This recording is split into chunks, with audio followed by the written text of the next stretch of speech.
الحمد لله نحمده ونستعينه ونستغفره ونؤمن به ونتوكل عليه ونعوذ بالله من شرور أنفسنا ومن سيئات أعمالنا من يهده الله فلا مضل له ومن يضلله فلا هادي له ونشهد أن لا إله إلا الله وحده لا شريك له ونشهد أن سيدنا وسندنا وحبيبنا وطبيب قلوبنا ومولانا محمدا عبده ورسوله الذي أرسله الله تعالى بالحق بشيرا ونذيرا وداعيا إلى الله بإذنه وسراجا وقمرا منيرا أما بعد فأعوذ بالله من الشيطان الرجيم بسم الله الرحمن الرحيم يا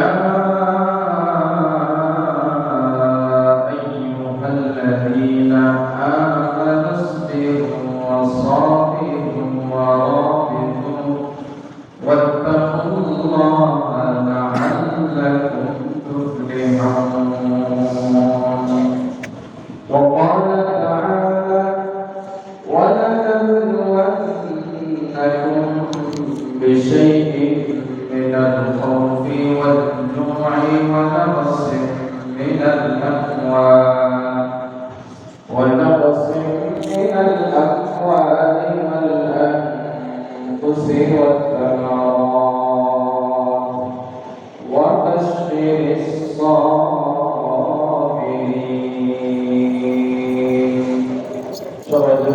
الصابرين. اللهم صل على محمد وعلى آل محمد كما صليت على إبراهيم وعلى آل إبراهيم إنك حميد مجيد. اللهم بارك على محمد وعلى آل محمد كما باركت على إبراهيم وعلى آل إبراهيم إنك حميد مجيد. الحمد لله আল্লাহ পাক রব্বুল আলামিনের দরবারে অসংখ্য অগণিত শুকর ও সুজুদ। মহান রব্বুল আলামিন আমাদেরকে সুস্থতার সহিত নেক হায়াত দান করেছেন। পাশাপাশি রব্বুল আলামিন আমাদেরকে আজকের জুমার দিনের বিশেষ আমল জুমার নামাজ আদায় করার লক্ষ্যে মসজিদে আসার জন্য তৌফিক দান করেছেন। এজন্য অন্তরের অন্তঃস্থল থেকে কালিমাতুল শুকর আদায় করি আলহামদুলিল্লাহ। মুহতারাম হাজিরিন, আমি আপনাদের সম্মুখে সূরা আলে ইমরান এর সর্বশেষ যে আয়াত করেছি এবং সূরা বাকারা থেকেও কিছু আয়াত তেলাওয়াত করেছি। এই আয়াতকে সামনে রেখে আল্লাহ পাক রব্বুল আলামিনের তৌফিক অনুযায়ী কিছু আলোচনা করার চেষ্টা করব ইনশাআল্লাহ। মুহতারাম হাজিরিন, আমরা মানুষ আল্লাহ পাক রব্বুল আলামিন আমাদেরকে সকল মাখলুকাত হিসেবে সৃষ্টি করেছেন। এই মানুষ আমরা বিভিন্ন শ্রেণীতে বিভক্ত। কেউ পেশাজীবী, কেউ চাকরিজীবী, কেউ ব্যবসায়ী, কেউ কৃষক, কেউ শ্রমিক। বিভিন্ন পেশা, বিভিন্ন ধরনের কাজের সাথে আমরা যুক্ত। এখন প্রত্যেকেই আবার আপনার সফলতা চায়। ব্যবসায়ী হিসেবে আমি আমার ব্যবসায় উন্নতি সফলতা যেভাবে কামনা করি, আমি একজন চাকরিজীবী হিসেবে আমার চাকরিতে এরকম সফলতা কামনা করি। প্রত্যেকের সেক্টরে কিভাবে সফল কাম হওয়া যায়, কিভাবে উন্নতি সাধন করা যায়, এই চেষ্টা সবসময় চলছে, চলতে থাকবে। মৃত্যু পর্যন্ত সকলে এই চেষ্টা করে যায়, কারণ ব্যর্থ কেউই হতে চায় না, সবাই সফল হতে চায়। তাহলে যে চাকরিজীবী সে যেই র্যাঙ্কে আছে, যেই পদে আছে, সে চায় এর চাইতে উঁচু যে পদটা আছে, কিভাবে এই পদে আমি আসন গ্রহণ করতে পারি, সমাসীন হতে পারি, সেই চেষ্টা সে চালিয়ে যায়। ব্যবসায়ী তার ব্যবসায় কিভাবে আরো লাভবান হওয়া যায়, সেই চেষ্টা সে চালিয়ে যায়। তো প্রত্যেকেই আমরা চাই সফলতা অর্জন করতে, সফল কাম হতে চাই। কিন্তু আসলে সফল কামটা আল্লাহ পাক রব্বুল আলামিন প্রকৃত সফল মুমিন যারা, তাদের সিফাত কোরআনের বিভিন্ন জায়গায় বর্ণনা করেছেন। আমি যে আয়াত তেলাওয়াত করেছি, এই আয়াতের মধ্যে আল্লাহ পাক রব্বুল আলামিন সফল কাম মুমিন, সফল মুমিনের সিফাত বর্ণনা করেছেন। আল্লাহ পাক রব্বুল আলামিন সূরা আলে ইমরানের মধ্যে বর্ণনা করেন, ইয়া আইয়ুহাল্লাযীনা আমানু ইসবিরু ওয়াসাবিরু ওয়া রাবিতু ওয়াত্তাকুল্লাহ। ইয়া আইয়ুহাল্লাযীনা আমানু, হে ইমানদারেরা।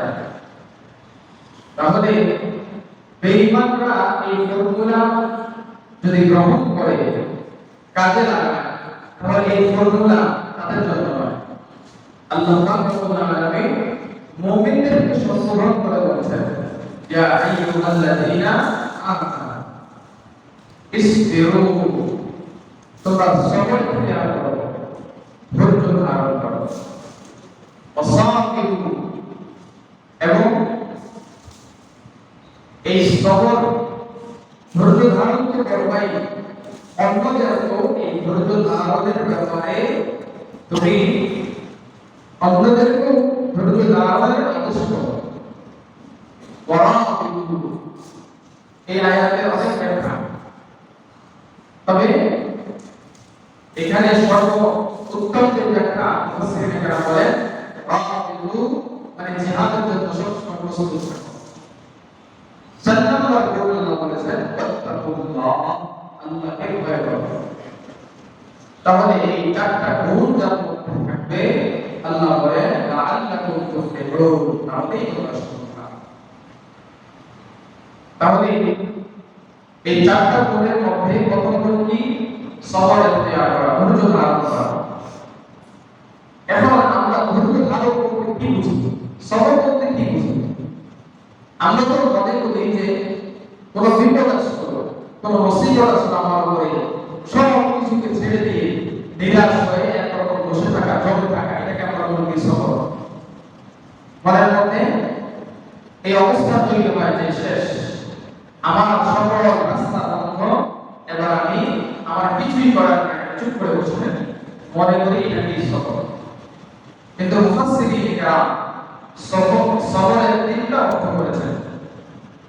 এক নাম্বার, الصبر على الطاعة عبادة بندگی صبر 2 نمبر الصبر عن المعصية গুনাহের ক্ষেত্রে সবর 4 নাম্বার الصبر على المصائب والشدائد বিপদ আপদে বালা মুসিবতে সবর।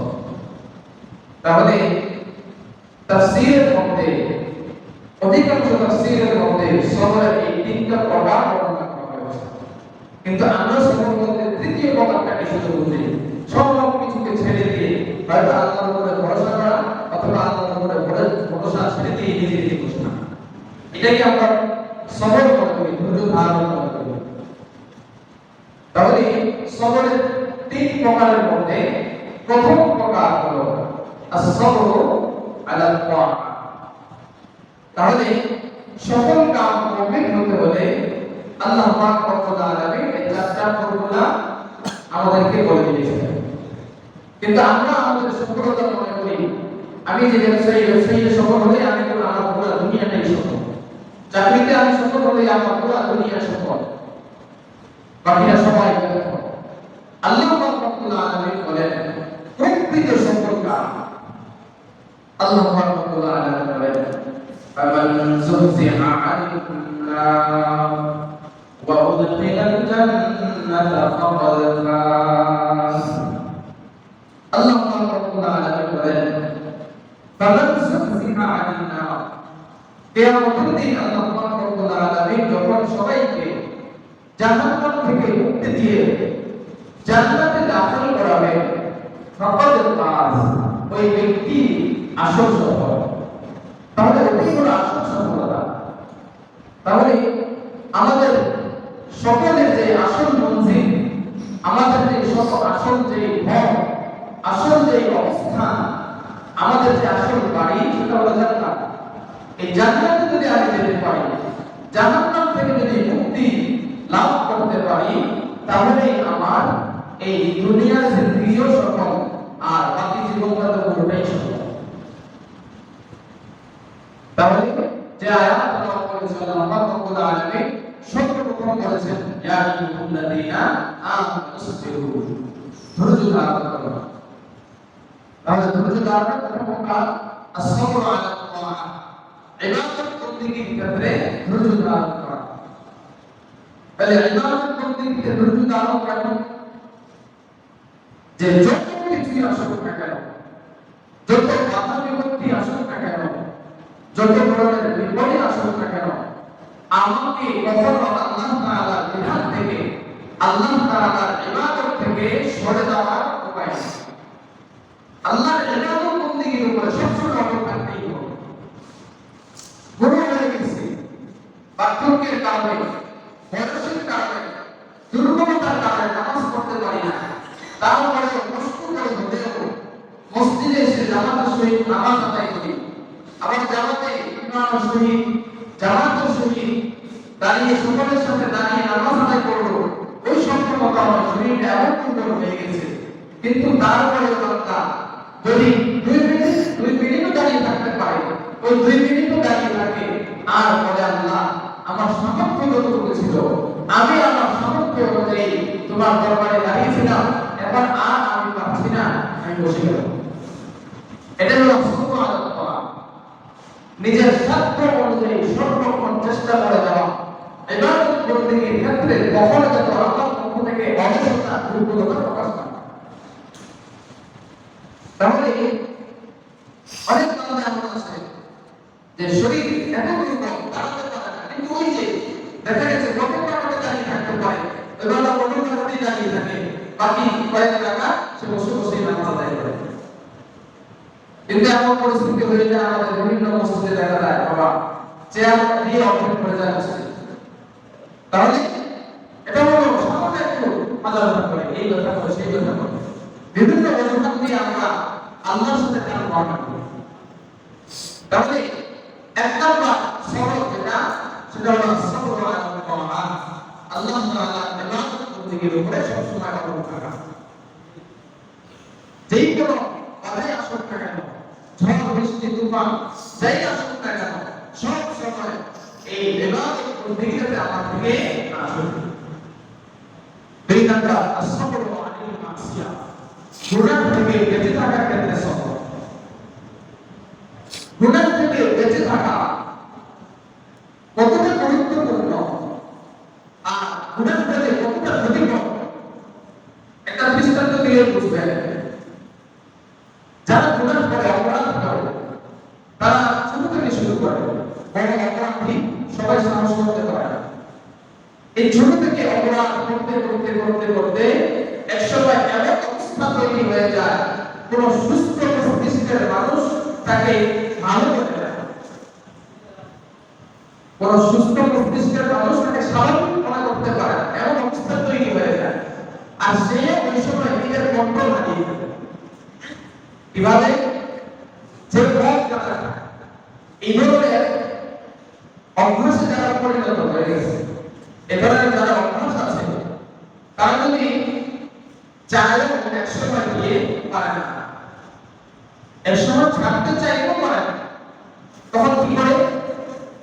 দেখা গেছে নিজের পকেটে 10,000 টাকা দামের মোবাইল আছে, এটাকে কারণ জমা দিয়ে বন্ধু দেখে হলো, ভাই আজকে আমার মোবাইলটা 500 টাকা দিয়ে আমার খুব প্রয়োজন, এইভাবে বলে সে ওইটা এরকম নেশা দ্রব্য, নেশা জাতীয় বস্তু খাওয়ার জন্য সে এভাবে বলে সে তার ওই নেশা যে টাকাটা টাকা জমা করে। শুধু কি তাই, বরং এমন অবস্থা তৈরি হয়ে যায় যে ওই গুনাহগার, ওই অপরাধী, তার অপরাধের মাত্রা এত পরিমাণে বেড়ে যায় যে সে তার বাবার কাছে টাকা চায়, আত্মীয়স্বজনের কাছে টাকা চায়, বাবার কাছে টাকা চেয়েছে, বাবা তো জানে সে নেশাগ্রস্ত, বিভিন্ন মাদক দ্রব্যের মধ্যে সে নিমজ্জিত, এজন্য তাকে টাকা দিতে চায় না। কিন্তু ওই যে ছেলে এমন অবস্থায় পরিণত হয়ে গেছে, নিজের এই নেশাদ্রব্যের টাকা ফেরত দেওয়ার জন্য নিজের বাবা মাকে হত্যা করতেও চিন্তা করে। কি বলেন, এরকম অবস্থা তৈরি হয় নাই কখনো? বিভিন্ন পত্রিকার মধ্যে আসে যে নিজের বাবা মাকে পর্যন্ত হত্যা করে। তাহলে গুনাহ কোন পর্যায়ে চলে যায়? এমন অবস্থা তৈরি হয়ে যায়, নিজে কন্ট্রোল করতে পারে না, নিজেকে বাঁচাতে পারে না। আর অন্যরা যারা তার সাহেব বাহিনী, কল্যাণকারী যারা তার কল্যাণ চায়, তাদেরকে সে সহ্য করতে পারে না। তাহলে যে অপরাধী, তাকে কেউ কল্যাণকামিতা, তার কল্যাণকামিতা থাকে, তার ভালো চায়, এটা অন্য কেউ তার ভালো কামনা করে চায়, এটাও সে সহ্য করে না।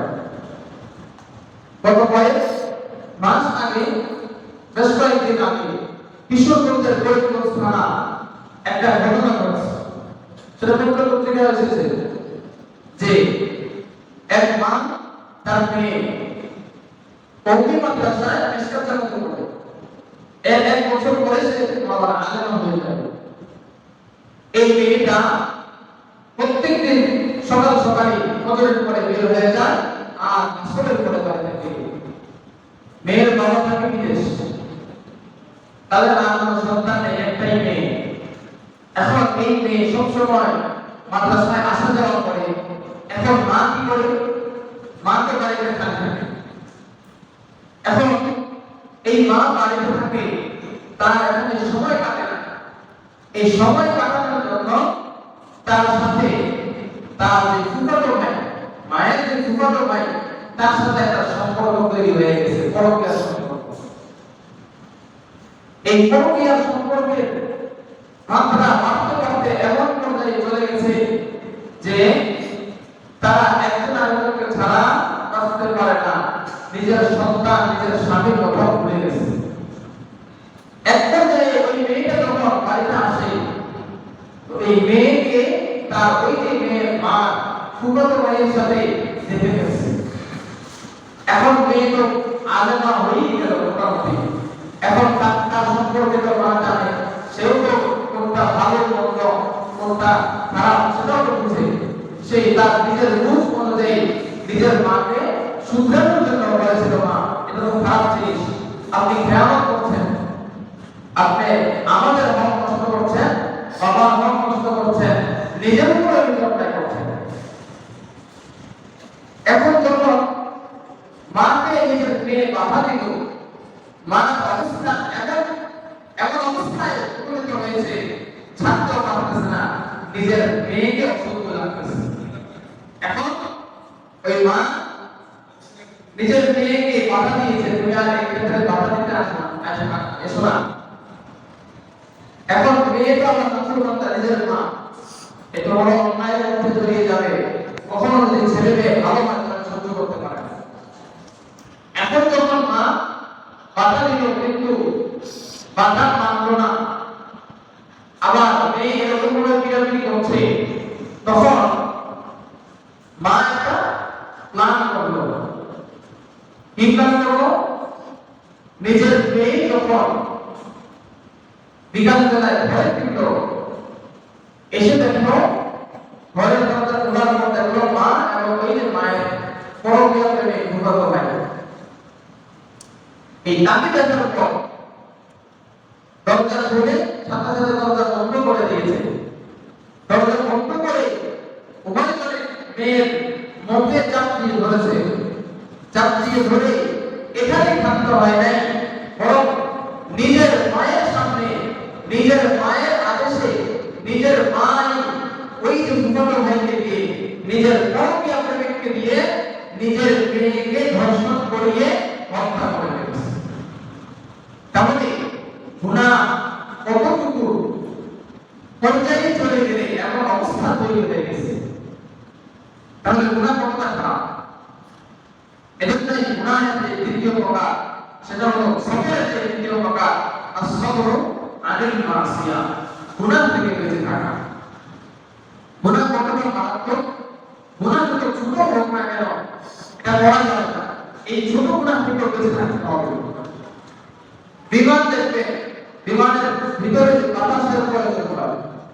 বিমান যখন উড়ান দিবে এর আগে এই বিমানের মধ্যে যত বাতাসের প্রয়োজন, মেশিনারির মাধ্যমে যত বাতাস অক্সিজেন প্রয়োজন নিয়ে নেয়, এরপরে যখন সব বন্ধ করে দেয়, বিমানটা যখন আকাশে উড়ে, তাহলে কি এরপরে কি জানালা খোলা বিভিন্ন কিছু খোলার সিস্টেম আছে? আচ্ছা বলেন তো, যদি কিছু এক সামান্য পরিমাণ যদি খুলে, তাহলে ওই বিমানটা ক্রাশ করবে না? সাথে সাথে বিমানটা ওখানে ধ্বংস হয়ে যাবে। গুনাহটা এমনই, সামান্য গুনাহ মতো করে আমি করলাম, আস্তে আস্তে এই গুনাহটা এমন বড় হয়ে যাবে যে আপনার জীবনটাকে নষ্ট করে দেবে, আপনাকে ধ্বংস করে ছাড়বে। এজন্য গুনাহ থেকে বেঁচে থাকা। আমরা যে গুনাহ করি আল্লাহ পাক রব্বুল আলামিন দেখেন, আল্লাহ পাক রব্বুল আলামিন নবীর মাধ্যমে জানিয়ে দেন, বললেন তুখফু মা ফি সুদুরিকুম আও তুবদুহু ইয়ালামুল্লাহ। আল্লাহ পাক রব্বুল আলামিন বলেন, ও নবীজি আপনি জানিয়ে দেন, আপনার উম্মতকে জানিয়ে দেন, ইন তুখফু মা ফি সুদুরিকুম আও তুবদুহু ইয়ালামুল্লাহ। অন্তরের মধ্যে যা কিছু গোপন করো, অন্তরের মধ্যে যা কিছু প্রকাশ করো, আমি আল্লাহ সব কিছু জানি। ওয়ায়ালামু মা ফিস সামাওয়াতি ওয়াল আরদ, আসমান এবং জমিনের মধ্যে যা কিছু আছে, যত ধরনের অপরাধ হয়, যত ধরনের নাফরমানি হয়, যত ধরনের ন্যায় অন্যায় সংগঠিত হয়, আল্লাহ পাক রব্বুল আলামিন সব কিছু জানে। বান্দা আমি গুনাহ করি, আপনি গুনাহ করেন, মনে করেন আমাকে তো কেউ দেখে না, মনে করেন আমাকে তো কেউ দেখে না, আমি হয়তো এই কাজটা বেঁচে গেলাম। আল্লাহ বলেন না না, তুমি বাঁচো নাই, তোমার সাথে এমন সিসি ক্যামেরা ফিট করে দেওয়া আছে, তুমি সর্বক্ষণে ওই সিসি ক্যামেরাটা অর্থাৎ করতে থাকো। সিসি ক্যামেরা যদি থাকে, তাহলে বলেন তো একটা চোর যদি কোনো বাসায় চুরি করতে গেছে, চুরি করতে গিয়ে দেখে যে সিঁড়ির মধ্যে সিসি ক্যামেরা, এখন সে কি করবে? সাথে সাথে কিছু থাকলে ওইটা দিয়ে করতেছে, সাথে সাথে বের হয়ে যাবে, চুরি করার সাহস করবে না। আবার কোথাও যদি পুলিশ থাকে, র্যাব বাহিনী থাকে, এই সমস্ত বাহিনী থাকে, ওখানে কি সে কখনো চুরি করার সাহস করবে? তাহলে সামান্য সিসি ক্যামেরাকে যদি এত ভয় পায়, সামান্য পুলিশকে যদি এত ভয় পায়, র্যাব মিডিয়া এত ভয় পায়, চুরি করার সাহস হারিয়ে গেলে, তাহলে সব সময় আমি যেটাই চাই, সব সময় আমার সাথে একটা সিসি ক্যামেরা ফিট করা আছে, ওটা এক সেকেন্ডের জন্য কেন, এক মুহূর্তের জন্য আমার থেকে দূরে রাখে। আল্লাহ রাব্বুল আলামিন বলেন, ইনিয়াতাল মুতাকিয়ানি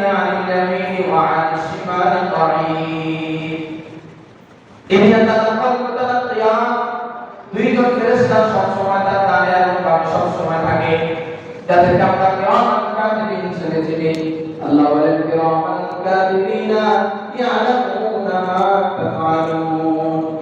কিরামান কাতিবিন সম্মানিত ফেরেশতা যারা সব সময় তোমাদের আমল তোমার আমল আল্লাহ রব্বুল আলামিনের নির্দেশে লিপিবদ্ধ করে যাচ্ছে, তোমার মৃত্যু পর্যন্ত সব সময় তারা লিখেই যাবে।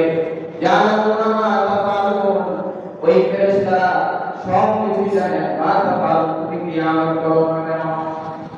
আল্লাহ রব্বুল আলামিন বলেন মা ইয়ালফিযু মিন কাওলিন ইল্লা লাদাইহি রাকীবুন আতীদ। বান্দা তুমি তোমার জবান দিয়ে যা উচ্চারণ করো না কেন, তোমার জবান দিয়ে যা কিছু বের হয় না কেন, ভালো মন্দ সব কিছু আল্লাহ রব্বুল আলামিনের খবরে আছে। মা ইয়ালফিযু মিন কাওলিন ইল্লা লাদাইহি রাকীবুন আতীদ। আবার বান্দা তুমি মনে করো দুনিয়ার যাত্রা যদি বেঁচে যায় তাহলে তো আমার জীবন শেষ, আমি বেঁচে গেলাম। আল্লাহ বলেন না না, যেই জবান দ্বারা তুমি অন্যায় করতেছো, যেই হাত দ্বারা তুমি অন্যায় করতেছো, যেই পা দ্বারা তুমি অন্যায় করতে পথে অগ্রসর হচ্ছ, এই জবান, এই চোখ, এই নাক, এই চামড়া, এই হাত পা কিয়ামতের দিন তোমার বিরুদ্ধে তোমার জন্য সাক্ষী হয়ে দাঁড়াবে। আল্লাহ রব্বুল আলামিন বলেন ইয়াওমা তাশহাদু আলাইহিম আলসিনাতুহুম ওয়া আইদিহিম ওয়া আরজুলুহুম বিমা কানু ইয়ামালুন। ইয়াওমা তাশহাদু আলাইহিম আলসিনাতুহুম, জবান যেদিন আমার বিরুদ্ধে সাক্ষী দিবে, হাত আমার বিরুদ্ধে সাক্ষী দিবে, আমার পা আমার বিরুদ্ধে সাক্ষী দিবে। আবার আল্লাহ রব্বুল আলামিন বলেন শাহিদা আলাইহিম সামউহুম ওয়া আবসারুহুম ওয়া জুলুদুহুম বিমা কানু ইয়ামালুন। তাহলে অন্যায় এবং থেকে বিরত থাকা, এটা হলো সবরের দ্বিতীয় প্রকার, সবর আনিল মাসিয়া। তাহলে এই ফর্মুলা অনুযায়ী যদি বাজারে থাকা যায় তাহলে আল্লাহ রব্বুল আলামিন আমাকে সফল মুমিন, সফল বান্দা হিসেবে ঘোষণা দিয়েছেন। গুনাহের কারণে মানুষ কত খারাপ, আবার গুনাহ ছেড়ে দেওয়ার কারণে কতটা আল্লাহ পেয়ারা হয়ে যায়। যেমন সাহাবায়ে কেরাম যাদেরকে আল্লাহ রব্বুল আলামিন ঘোষণা দিয়েছেন উলাইকা আল্লাযীনা হাদাহুল্লাহ ফাবিহুদাহুম মুহতাদি, এরা এমন বান্দা আল্লাহ রব্বুল আলামিন তাদেরকে হেদায়েত দান করেছেন, তাদেরকে সঠিক পথের দিশা দিয়েছেন, তোমরা তাদের পথে চলো। তাহলে এই সমস্ত সাহাবায়ে কেরামের রাস্তা অনুসরণ করলে, ওদেরকে অনুসরণ করলে আল্লাহ বলেন তোমরাও তাদের পথকে অনুসরণের কারণে তোমরাও সকল কাম করো, হেদায়েতের উপরে চলে যাও। তাহলে এই যে সাহাবায়ে কেরাম, এই সাহাবাকে বুঝুন, আল্লাহ রব্বুল আলামিন আল্লাহর রাসূলকে পাঠানোর পরে সাহাবায়ে কেরাম এত সদাই মানুষে পরিণত হয়ে গেলেন। এই সাহাবী কেমন ছিল? আইয়ামে জাহিলিয়াতের মধ্যে যখন কোন মহিলা, গর্ভবতী মহিলা দুই ব্যক্তির মাঝ দিয়ে অতিক্রম করত, তখন দুই বান্দা, দুই ব্যক্তি একে অপরকে জিজ্ঞাসা করত, ওই যে মহিলাটা যাচ্ছে আমাদের পাশ দিয়ে, এই মহিলাটা মনে হচ্ছে গর্ভবতী, বলতো এই মহিলার পেটে কি ছেলে বাচ্চা নাকি মেয়ে বাচ্চা? এখন একজন বলে ছেলে বাচ্চা, আরেকজন বলে না ছেলে নয় মেয়ে বাচ্চা। এখন একজন বলে তাহলে মানি লেগে যাও, ছেলে বাচ্চা হবে মেয়ে বাচ্চা হবে, এরকম ভাবে ঝগড়া লাগিয়ে দিল। এমন পর্যায়ে তৃতীয় আরেক ব্যক্তি আসলো, তৃতীয় আরেক ব্যক্তি এসে জিজ্ঞাসা করলো কি নিয়ে তোমরা ঝগড়া বিবাদ করতেছো? এই ঝগড়ার সমাধান তো এক মুহূর্তের মধ্যেই করা যায়। দুই বন্ধু জিজ্ঞাসা করলো কিভাবে? আরে বেটা, যেই মহিলা সম্পর্কে তোমাদের এত তথ্য, যেই মহিলা সম্পর্কে তোমাদের এত চিন্তা, ওই মহিলাকে নিয়ে আসো, ওই মহিলার পেটটাকে কেটে ছিঁড়ে তুমি দেখো ভিতরে ছেলে বাচ্চা নাকি মেয়ে বাচ্চা। তাহলে সাহাবায়ে কেরাম আইয়ামে জাহিলিয়াতে যখন ছিল তাদের অবস্থা এমন ছিল। এরপরে আল্লাহ রব্বুল আলামিন যখন আল্লাহর নবীকে রাসূল হিসেবে পাঠিয়েছেন, আল্লাহ রাসূলের সান্নিধ্যের মাধ্যমে এই জাতির যুগের এই মুখ্যাত মানুষগুলা আল্লাহ রব্বুল আলামিন আমাদের জন্য এত বিখ্যাত এবং সোনালী মানুষে পরিণত করে দিয়েছেন। আল্লাহ রব্বুল আলামিন তাদের জীবন চরিত্র সম্পর্কে আল্লাহ রব্বুল আলামিন কতটুকু সন্তুষ্ট ছিলেন যে আল্লাহ রব্বুল আলামিন তাদের পক্ষে কোরআনের আয়াত নাযিল করে দিলেন, রাদিয়াল্লাহু আনহুম ওয়া রাদু আন। আল্লাহ রাসূল রাদিয়াল্লাহু আনহু, আল্লাহ রব্বুল আলামিন তাদের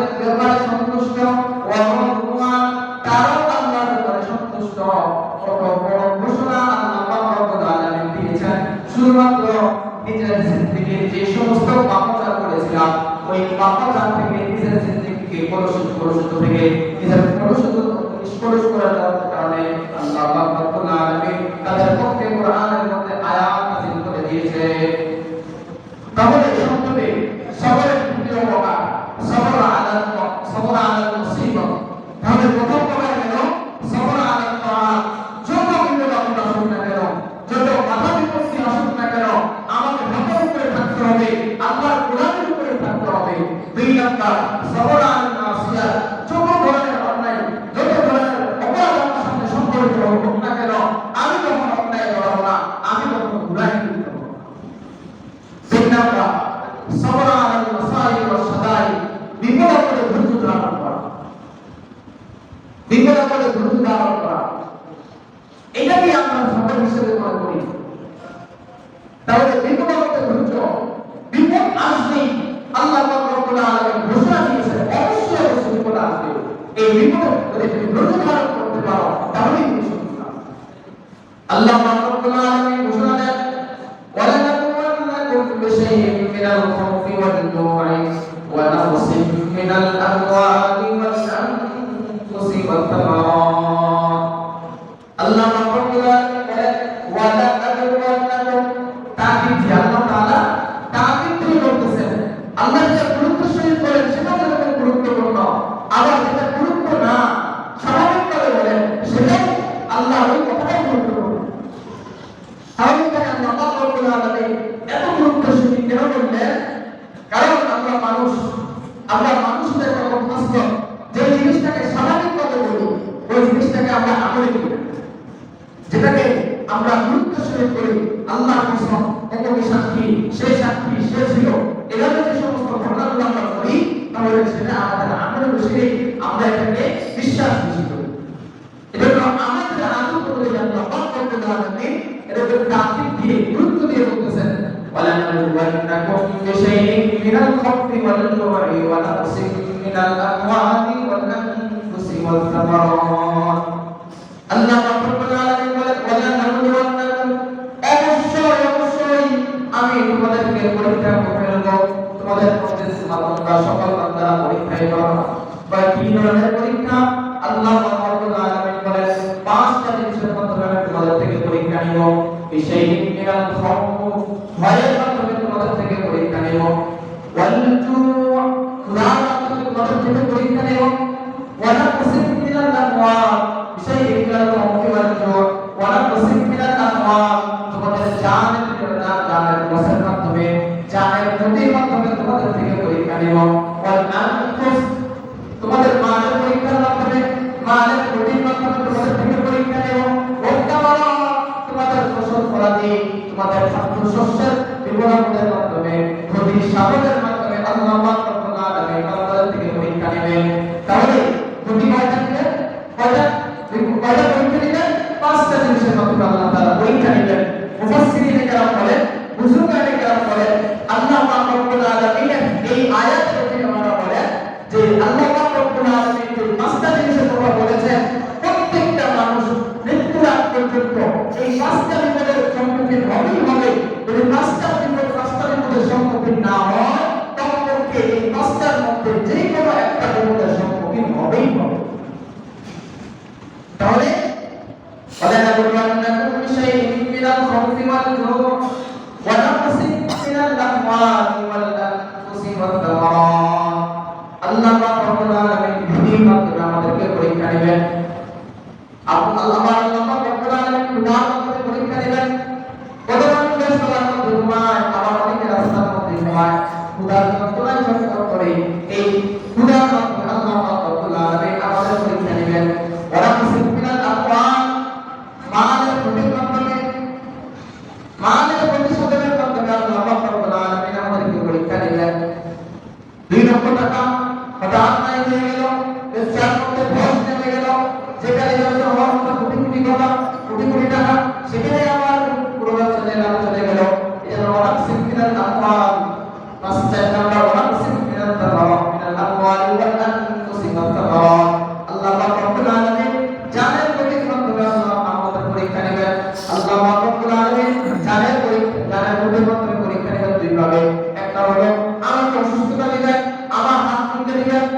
অ্যাক্সিডেন্টে ফেলে দিবেন, বিভিন্ন প্রতিষেধক হয়ে যাবে আমার দ্বিতীয় পরীক্ষা নিলেন জানেন প্রতিষেধক কিভাবে আল্লাহ রব্বুল আলামিন আমার যে সন্তান আছে, আমার যে বাবা মা আছে, আমার নিকটাত্মীয়কে বিপদে ফেলে, আমার নিকটাত্মীয়কে অ্যাক্সিডেন্টের মাধ্যমে, আমার নিকটাত্মীয়কে আমার থেকে ছিনিয়ে নেওয়ার মাধ্যমে, আমার সন্তানকে আমার থেকে ছিনিয়ে নেওয়ার মাধ্যমে আল্লাহ রব্বুল আলামিন আমাদের থেকে পরীক্ষা নেবে।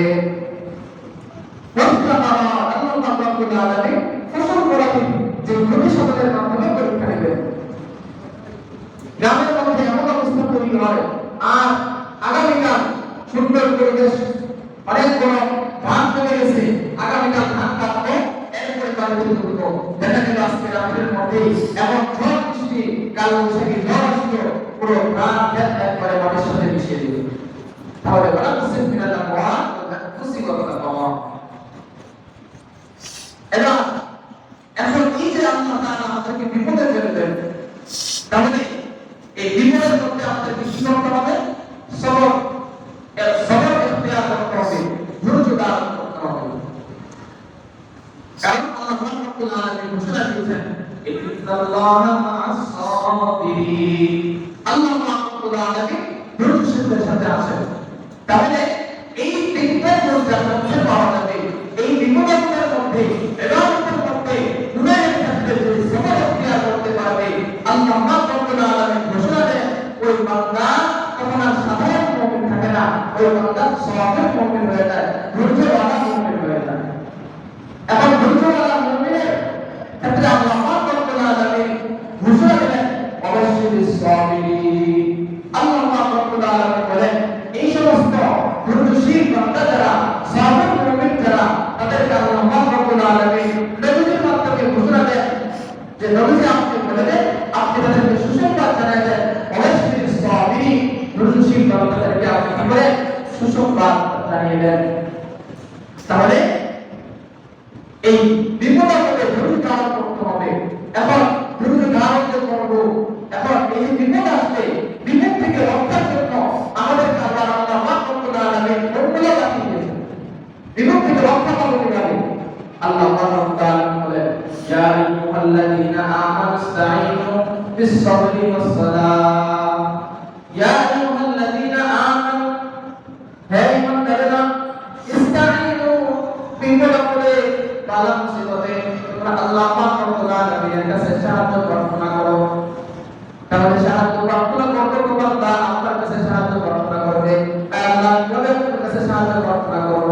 আল্লাহ রাব্বুল আলামিন বলেন, ইসতাঈনু বিস-সাবরি ওয়াস-সালাহ, সবরের মাধ্যমে, নামাজের মাধ্যমে আল্লাহ রাব্বুল আলামিনের কাছে তোমরা সাহায্য প্রার্থনা করো।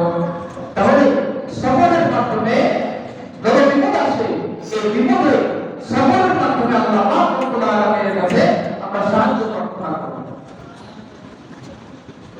আর নামাজের মাধ্যমে আল্লাহ রাব্বুল আলামিনের কাছে সাহায্য প্রার্থনা করব। এখন এই যে সবরের মাধ্যমে সাহায্য প্রার্থনা করব, সবর যে ধৈর্য ধারণ করব, কিভাবে করব? আল্লাহ রাব্বুল আলামিন বলেন, আল্লাযীনা ইযা আসাবাতুহুম মুসিবাতুন ক্বালু ইন্না লিল্লাহি ওয়া ইন্না ইলাইহি রাজিউন। আল্লাহ রাব্বুল আলামিন বলেন, বান্দা যত মুসিবত আসুক না কেন, তোমার শরীর পথে চলতে গিয়ে যত ধরনের বাধা বিপত্তি আসুক না কেন, তুমি ধৈর্য ধারণ করবা। আর যদি ধৈর্য ধারণ করো, আর ধৈর্য ধারণ করবা কিভাবে? ধৈর্য ধারণের মাধ্যমে আল্লাহ রাব্বুল আলামিন ধৈর্য ধারণের মাধ্যমে আমার যে পর্যায়ে আল্লাহ তাআলা বৃদ্ধি করে দিবেন। এখন আল্লাহ রাব্বুল আলামিন বলেন, ধৈর্য ধারণ করবা, এবং যে পদক্ষেপ গ্রহণ করবা। আল্লাহ রাব্বুল আলামিন একটা দোয়া শিখিয়ে দিয়েছেন। আল্লাহ বলেন, আল্লাযীনা ইযা আসাবাতুহুম মুসিবাতুন ক্বালু ইন্না লিল্লাহি ওয়া ইন্না ইলাইহি রাজিউন। কোন বান্দা যখন বিপদের সম্মুখীন হয়, যে কোনো বিপদ, ছোট হোক, মাঝারি হোক, বড় হোক, সকল বিপদে ইন্না লিল্লাহি ওয়া ইন্না ইলাইহি রাজিউন পড়া। আমরা তো মনে করি এই পড়ার কারণ পড়ার সুযোগ পাইলেই হলো, এছাড়া কোনো ক্ষেত্রে এই দোয়া না। অথচ আল্লাহ রাব্বুল আলামিন বলেন, ছোট থেকে ছোট যে কোনো মুসিবত, রাস্তা দিয়ে হাঁটতেছেন, বুঝতে পারবেন ওই গেলাম আমরা ইসলাম এই যে মৃত্যুটা আছে চলে গেল ইন্নালিল্লাহ পড়া, এটা তো আমার জন্য ছোটখাটো বিপদ। আমার এখন মৃত্যুতে প্রয়োজন, এটা এখন চলে গেছে, এটা আমার জন্য বিপদ। তাহলে যে কোনো ছোটখাটো বিপদে ইন্না লিল্লাহি ওয়া ইন্না ইলাইহি রাজিউন পড়া, এটা হলো আল্লাহ পাক রব্বুল আলামিন এই দোয়া শিখিয়ে দিয়েছেন। আর রাসূল আকরাম সাল্লাল্লাহু আলাইহি ওয়াসাল্লাম আরেকটা দোয়া শিখিয়ে দিয়েছেন যে আল্লাহ পাক রব্বুল আলামিন বলেন, কোন বান্দা, আল্লাহ নবী বলেন, কোন বান্দা যদি বিপদে পড়ে আর বিপদে পড়ে এই দোয়াটা পড়ে, তাহলে দোয়া করার কারণে আল্লাহ পাক রব্বুল আলামিন তাকে বিপদ দিয়ে যে জিনিসটা নিয়ে গেছেন, আল্লাহ তাআলা ওই দোয়ার কারণে হয়তো আল্লাহ পাক রব্বুল আলামিন এর চাইতে ভালো জিনিস করে দেন। দোয়াটা কি? আল্লাহুম্মা আজরনি ফি মুসিবাতি ওয়াসলিহ লি খায়রান। দোয়া কি? আল্লাহুম্মা আজরনি ফি মুসিবাতি, হে আল্লাহ আমাকে যে বিপদে ফেলেছেন, এই যে বিপদ দিয়েছেন, এই বিপদে আমাকে আপনি আমাকে এই বিপদ থেকে আপনি উদ্ধার করেন। আর বিপদ তো ফেলেছেন, ওয়াসলিহ লি খায়রান, এই বিপদ থেকে সরিয়ে আমাকে এর চাইতে ভালো জিনিস, আমাকে কল্যাণ করে জিনিস আমাকে দান করুন। কারণ এই দোয়া করার কারণে দোয়া যদি করতে পারি, তাহলে আল্লাহ পাক রব্বুল আলামিন আমাকে এই যে বিপদ দিয়েছেন এর চাইতে কল্যাণ করে জিনিস আমাকে দান করবেন। হযরত উম্মে সালামা রাদিয়াল্লাহু তাআলা আনহা, এই আয়াতের তাফসীরে একটা ঘটনা আছে। উম্মে সালামা রাদিয়াল্লাহু তাআলা আনহা ঘটনা বলেন, আমি তো মহিলা মানুষ, সংসারের ঘরের যে সমস্ত কাজগুলো আছে এগুলো আমি করতাম, আর সংসারের বাইরের কাজগুলো আমার স্বামী আবু সালামা এগুলোকে নিয়ন্ত্রণ করত। আবু সালামা সংসারের কাজ করার পাশাপাশি যখন সময় পেত আল্লাহ রাসূল সাল্লাল্লাহু আলাইহি ওয়াসাল্লামের মজলিসে হাজির হতো। আল্লাহ রাসূলের মজলিসে হাজির হয়ে আল্লাহর রাসূল থেকে দিন শিখতেন। হযরত আবু সালামা রাদিয়াল্লাহু তাআলা আনহু বলেন, একদিন আবু সালামা রাদিয়াল্লাহু তাআলা আনহু কাজ থেকে ফিরে আল্লাহ রাসূল সাল্লাল্লাহু আলাইহি ওয়াসাল্লামের মজলিসে গেলেন। আল্লাহ রাসূলের মজলিস থেকে যখন বাড়ি ফিরলেন, অন্য দিনের তুলনায় আজকের দিন থেকে আমার কাছে তাকে বেশি প্রফুল্ল, তাকে বেশি আনন্দিত এবং খুশি মনে হয়েছে। এই দেখে হযরত সালামা বলেন, আমি আবু সালামা আমার স্ত্রীকে জিজ্ঞাসা করলাম, ও আবু সালামা, অন্য দিনের তুলনায় আজকে তোমাকে অনেক বেশি খুশি দেখা যাচ্ছে, আজকের দিনে তোমাকে অনেক অন্য দিনের তুলনায় বেশি আনন্দিত মনে হচ্ছে। আবু সালামা কারণটা একটু করে বর্ণনা করো।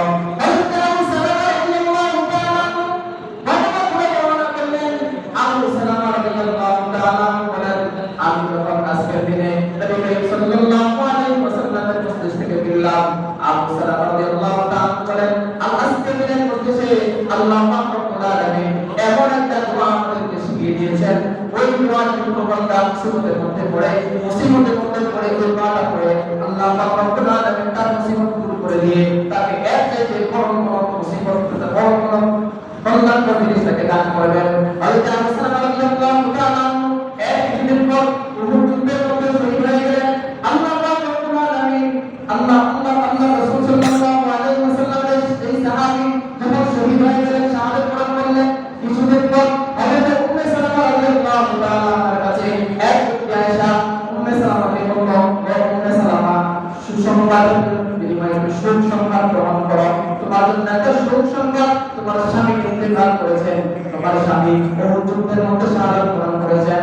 হযরত উম্মে সালামা রাদিয়াল্লাহু তাআলা বলেন, ওই যে আল্লাহর রাসূলের যে দোয়াটা আমি শিখে নিয়েছিলাম, আমি সূত্রে সূত্রে ওই দোয়াটা বললাম, ইন্না লিল্লাহি ওয়া ইন্না ইলাইহি রাজিউন, আল্লাহুম্মা আজরনি ফি মুসিবাতি ওয়া আখলিফ লি খায়রান মিনহা।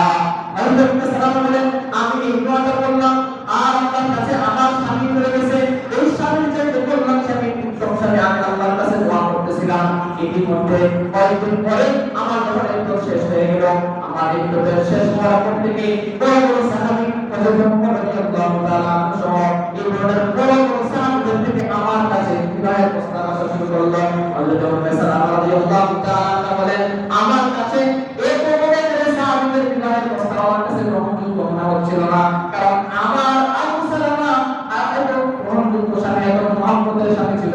আবু সালামার যে উত্তম হিসেবে তাদেরকে কাউকে ভালো হচ্ছিল না। হযরত উম্মে সালামা রাদিয়াল্লাহু তাআলা বলেন, এক দিন পরে আল্লাহর রাসূল সাল্লাল্লাহু আলাইহি ওয়াসাল্লাম এক সাহাবীকে পাঠিয়ে হযরত উম্মে সালামা রাদিয়াল্লাহু তাআলা আগে বিবাহের প্রস্তাব দিলেন। হযরত উম্মে সালামা রাদিয়াল্লাহু তাআলা তার কাছে যখন আল্লাহর রাসূলের বিবাহের প্রস্তাব দিল, উম্মে সালামা রাদিয়াল্লাহু তাআলা চিন্তা করে বললেন,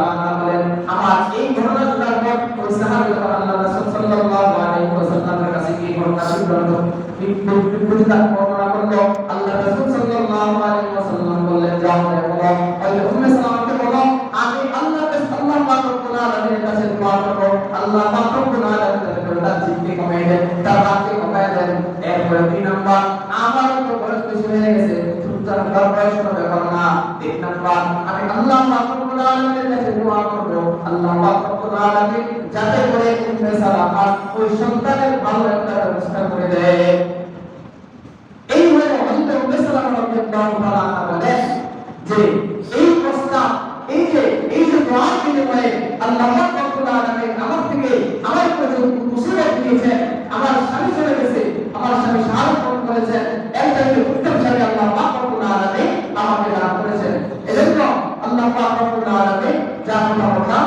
এর উপরে আমল করার তৌফিক দান করেন ওয়া আখিরু